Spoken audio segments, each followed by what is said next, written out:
are just heading out from Calabash Bay. We got a little bit of a late start this morning. The winds have changed. We were going to just kind of tootle over to Rum Cay at whatever we want a day and then spend the night, but the winds have changed and we may not stop at Rum Cay. We may continue on. It looks like we've got good winds and we're going to see how far we get. So we are just heading out and maybe we make it all the way to the DR. Maybe we stop at Mayaguana. Maybe we stop at Rum Cay. We're going to follow the wind. Oh, did I mention, I am super glad I got up this morning to test the engine and it worked flawlessly.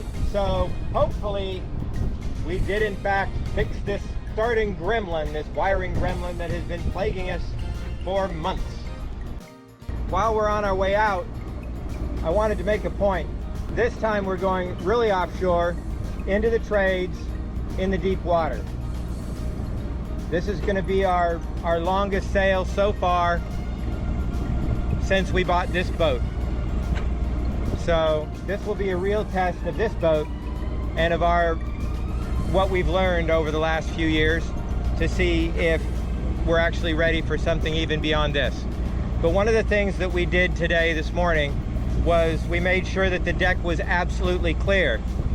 We normally have hoses back here and off to that side.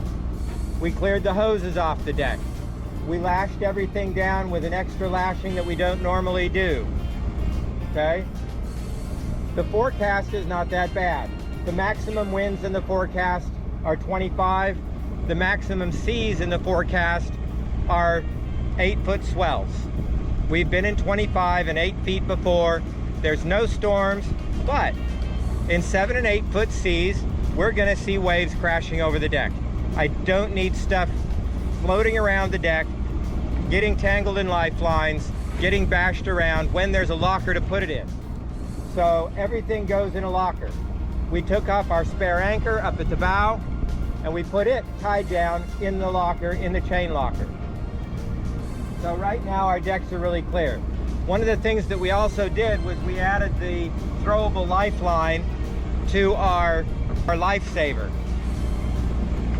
I don't want to have to be getting that out of a locker when I'm trying to toss a lifeline to somebody offshore. So right now we're as ready as we can be for whatever's going to come. Hopefully it will be nothing. Hopefully we'll have a wonderful sail. And I just wanted to make a point about clearing the decks.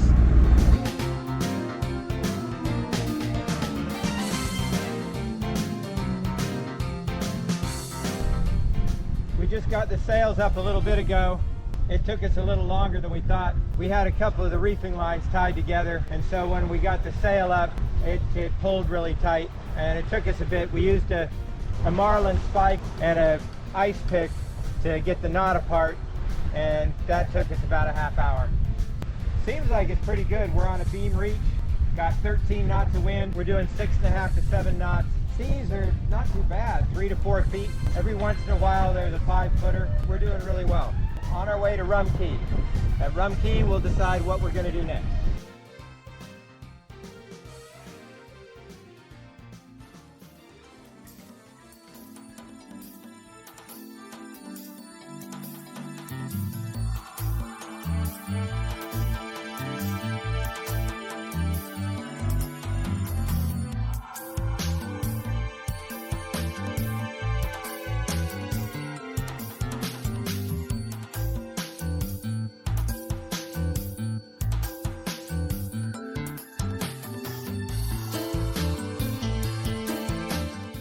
It's almost 3 o'clock and we are just arriving at Rum Cay with a beautiful sail at 15 knots of wind on a beam reach, a little bit of a broad reach sometimes, most all morning. And we're going to anchor here so that Hannah can bake some bread. It's all ready to put in the oven and make some bean salad. We will probably have drinks with a boat behind us. And then I don't know if we'll head out this evening or we'll head out in the morning. Either or. Either or, we'll see. We're discussing whether or not to use the Yankee for the offshore portion and take our Jenny down and use the Yankee instead. It's a heavy offshore sail that's cut real high, but a lot of the waves have been hitting the bottom of our sail, and they do that frequently, and I don't want to tear the sail in a big wave. So we might get the high cut sail out. The winds are dying. We're gonna put the sails up, start the engine, and get over to anchor.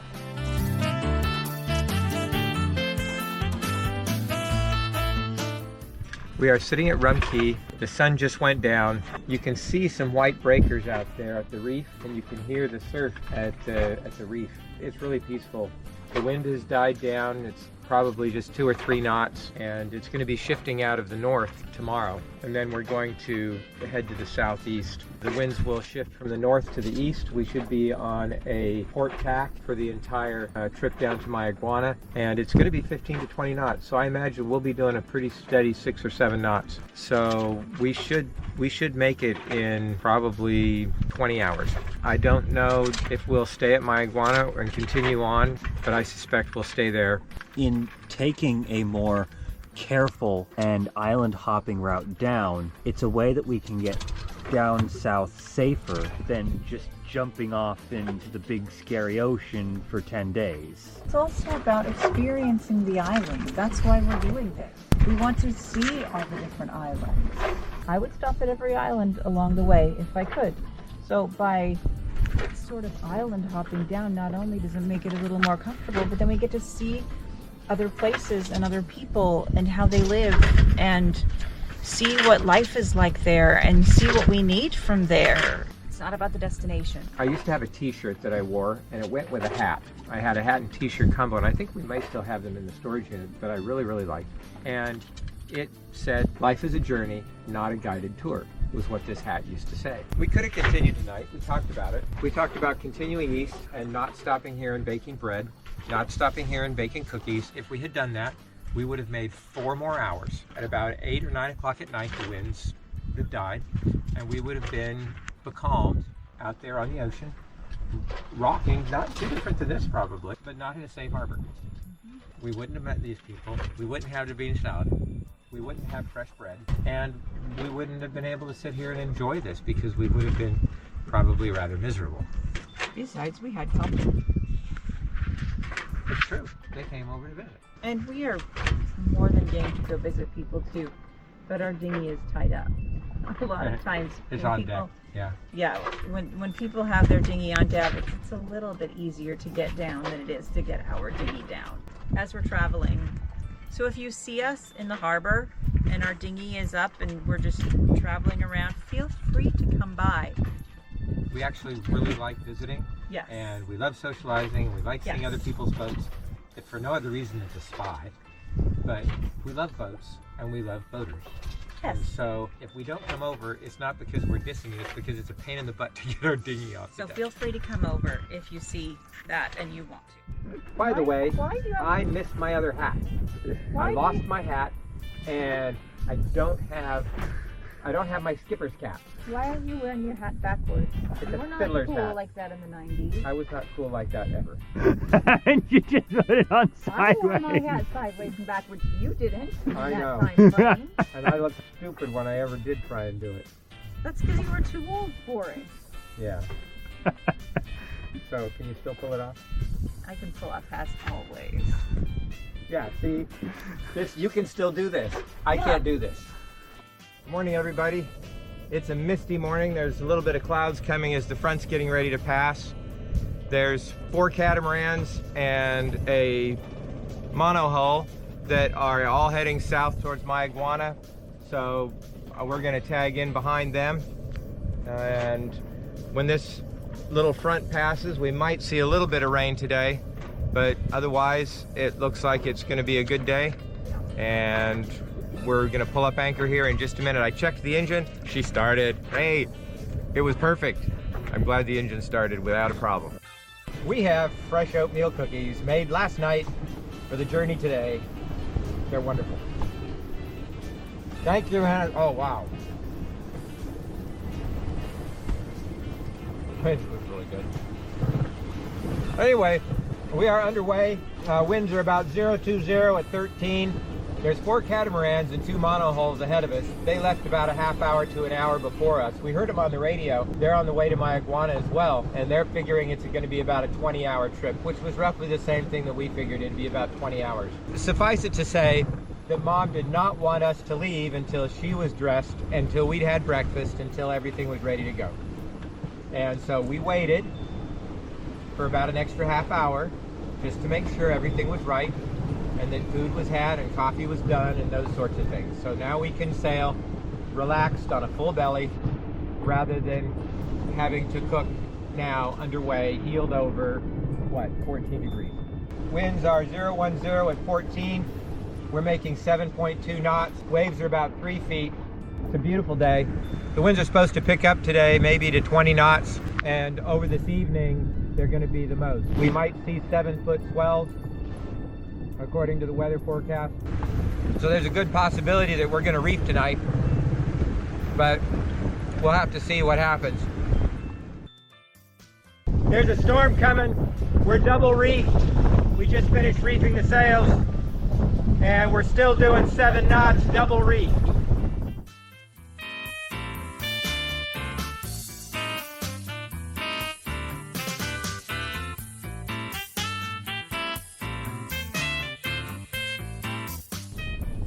So we're double reefed.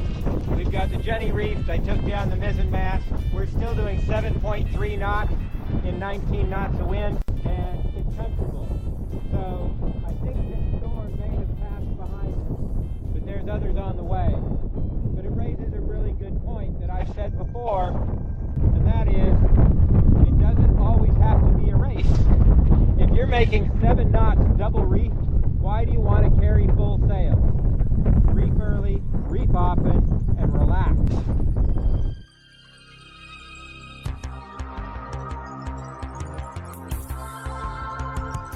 I'm on the first shift right now. Dad's getting some sleep. We're a few hours out from anchoring. At about 6 knots, heading 150-ish. When we bumped the 12-volt shut off while the generator was on, something happened to the compass. A bunch of stuff happened, and now we can only seem to have one chart plotter on at a time. We do not have depth. We do not have the digital compass. We're relying on the compass in the chart plotter now. Either way, wind is good. We're at 14 knots, making 5.5, 6 knots, double reef. It's gonna be a pain to get the sails down, but that's for another time, not right now.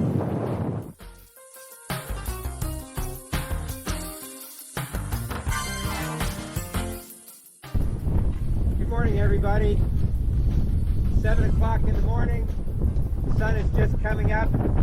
We put the sails away, and we are now motoring into the inlet. Last night there were a bunch of other boats ahead of us, about 6 of them. And they came in 2 different groups, and they tried to pull into the anchorage at night through the reefs with flashlights. They were tired, and I guess everybody anchored okay. We opted double reef to slow ourselves down to about 3 knots, and we stayed outside heading along until the sun came up so that we can go in daylight.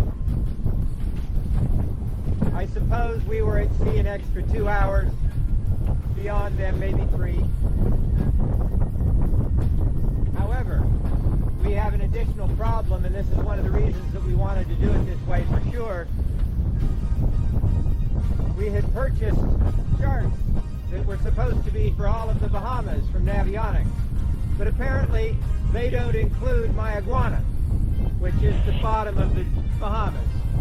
So I have no charts for Mayaguana, and it's a very complicated anchorage with a whole bunch of coral reefs in it. So we're using our backup charts.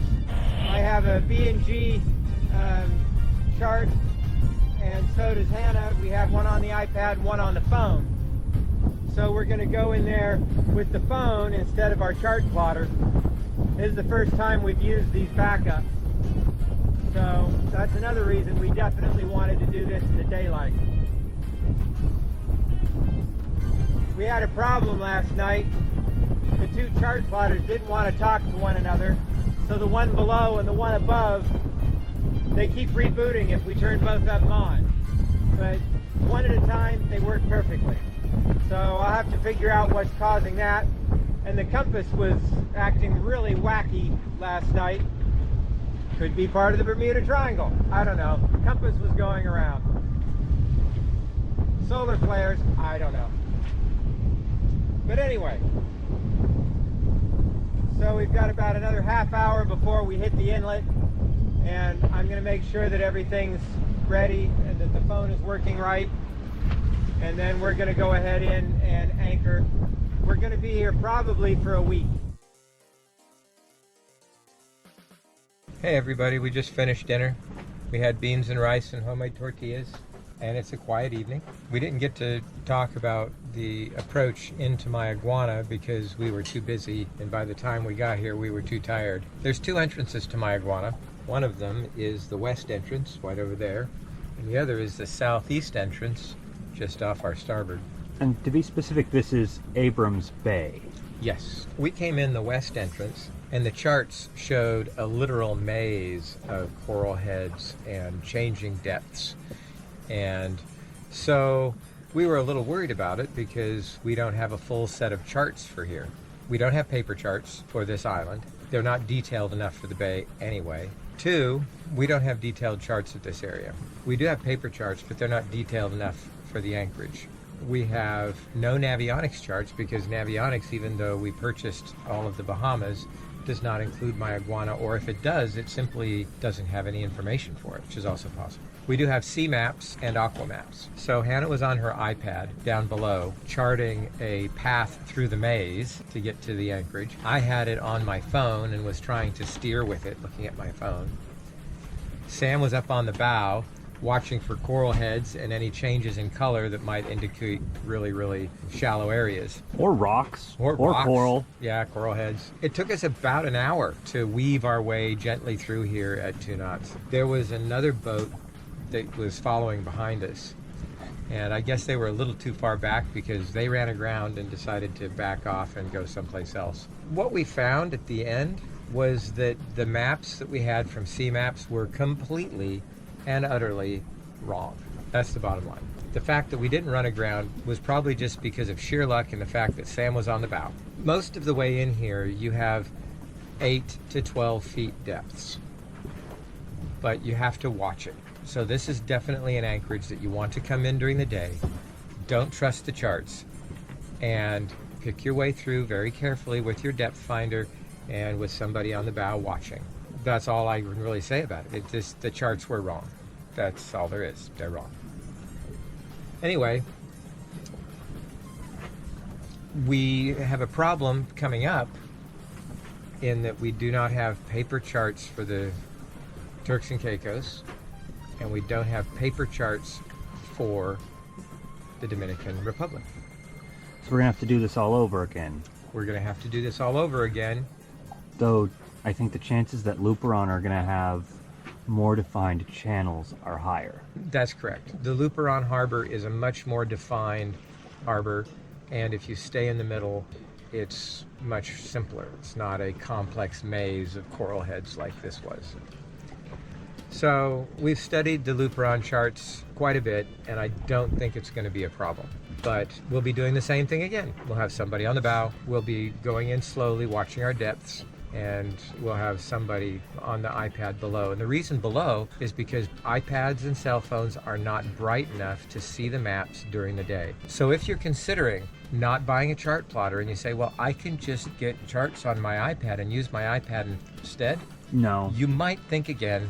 In bright sunlight, they are not near bright enough. The chart plotters are designed for outdoor use, and those displays are amazingly bright. They're also amazingly hot. Oh yeah, they're hot because they're so bright. When you touch them with your fingers after they've been on all day, oh man, they're hot.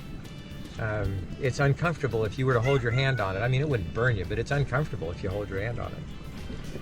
So I know there's a lot of people who think that all they need is the charts on their iPad.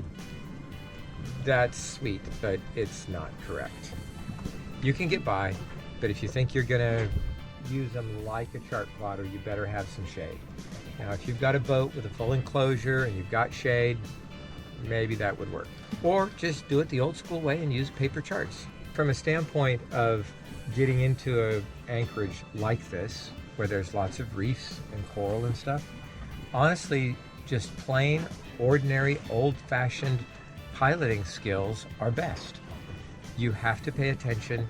You can't assume that the charts are correct, because every time a storm comes through, every time there's a hurricane, all the sand shifts everywhere and the coral breaks off and new coral is formed.